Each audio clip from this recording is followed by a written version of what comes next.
नमस्कार, RB news में स्वागत है आपका और मैं हूं आपके साथ शमा प्रवीण। नए अंदाज में आपके शहर, गांव और कस्बे की खबर पहुंचाएंगे हम। आप तक पहुंचकर आपकी आवाज़ उठाएंगे हम। आपके सरोकार से जुड़ी खबरें भी दिखाएंगे हम।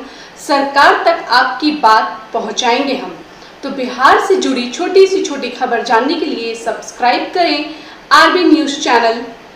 रूप से मिलनी चाहिए, क्योंकि एक बार को आप सोचिए, आखिर उस बच्चे की गलती क्या होती है जो एक गरीब घर में पैदा होता है और उसको बेहतर शिक्षा से वंचित होना पड़ता है। शिक्षा के सामने एक पैसे की दीवार खड़ी है।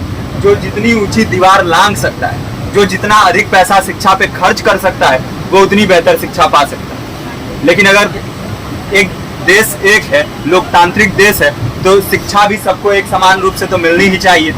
आज परिस्थिति ये है कि एक तरफ तो प्राइवेट स्कूल हैं जो लूट के अड्डे बने हुए हैं, वहाँ पे आप एडमिशन कराने जाएंगे तो सिर्फ एडमिशन के नाम पे ही आपको 10,000 20,000 रुपए देना होगा।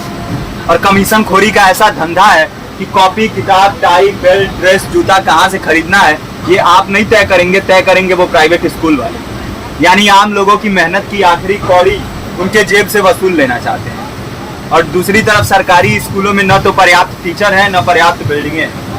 2019 का ही ये पुराना आंकड़ा है कि हर 100 में से 52 स्कूलों में या तो एक टीचर है या 2 टीचर हैं। और उन्हीं टीचरों के ऊपर जिम्मेदारी थोप दी जाती है कि जनगणना करो, मतगणना करो, पशुगणना करो, तमाम काम करवाए जाते हैं। और 19 के बाद से तब से कितने टीचर रिटायर हुए होंगे और 18 के बाद से कोई टीचर की वैकेंसी भी नहीं है। आप खुद भी सोच सकते हैं ये परिस्थिति और कितनी बिगड़ी हो। इसीलिए हम लोग ये मांग उठा रहे हैं, चाहे कोई राष्ट्रपति का बच्चा हो या किसी मजदूर का, सबको शिक्षा एक समान मिलनी चाहिए और निःशुल्क रूप से मिलनी चाहिए। प्रेमचंद ने अपने दौर में भी कहा था कि एक सभ्य समाज में ऊंची से ऊंची तालीम मुफ्त होनी चाहिए और इसका पूरा खर्च गवर्नमेंट को उठाना चाहिए, क्योंकि हमारे देश को फौज से ज्यादा आवश्यकता तालीम की है। और शिक्षा से जुड़ता हुआ ही दूसरा मुद्दा हम लोग उठा रहे हैं। दूसरा मुद्दा है रोजगार का। रोजगार की परिस्थिति ये है कि आज सरकारी सेक्टर हो या प्राइवेट, सब कुछ ठेका संविदा के हवाले किया जा रहा है। परमानेंट नौकरियां लगातार घटाई जा रही हैं। इसी रेलवे में 1995 के आसपास लगभग 18.5 लाख कर्मचारी काम करते थे, लेकिन आज उनकी संख्या 12 लाख है। आप खुद भी सोच सकते हैं कितने बड़े पैमाने पे परमानेंट पदों को घटाया जा रहा है। और आज आलम ये है, एक तरफ लाखों पद खाली पड़े हैं, फिर भी कोई वैकेंसी नहीं निकलती। जो वैकेंसियां निकलती हैं उनमें भ्रष्टाचार होता है, पेपर लीक हो जाते हैं। RO, UP police, BPSC, SSC, CGL, ऐसे तमाम पेपर लीक हो चुके हैं, आप लोग भी जानते ही। अभी नीट की धांधली में ये पता चला कि एक एक पेपर 30 लाख से 50-50 लाख रुपए में बेचा गया। हम और आप तो ये पैसा नहीं दे सकते। पूरी की पूरी कारस्तानी सरकार, प्रशासन, शिक्षा माफियाओं की होती है। और भुगतता कौन है? आम घरों के लोग, जो लोग सालों साल तैयारी करते हैं, दिन भर में 10-10 घंटे, 12-12 घंटे पढ़ते हैं। और इतनी कड़ी मेहनत के बाद, सालों साल की मेहनत के बाद उनके हाथ लगती है तो सिर्फ हताशा, निराशा, अवसाद।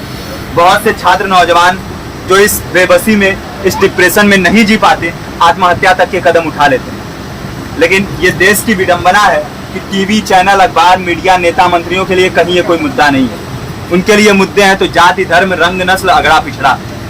आज जब पूरी परिस्थिति इतनी भयावह है तो ये जरूरी है कि लोगों के बीच में जाया जाए, लोगों को संगठित किया जाए और एकजुट किया जाए।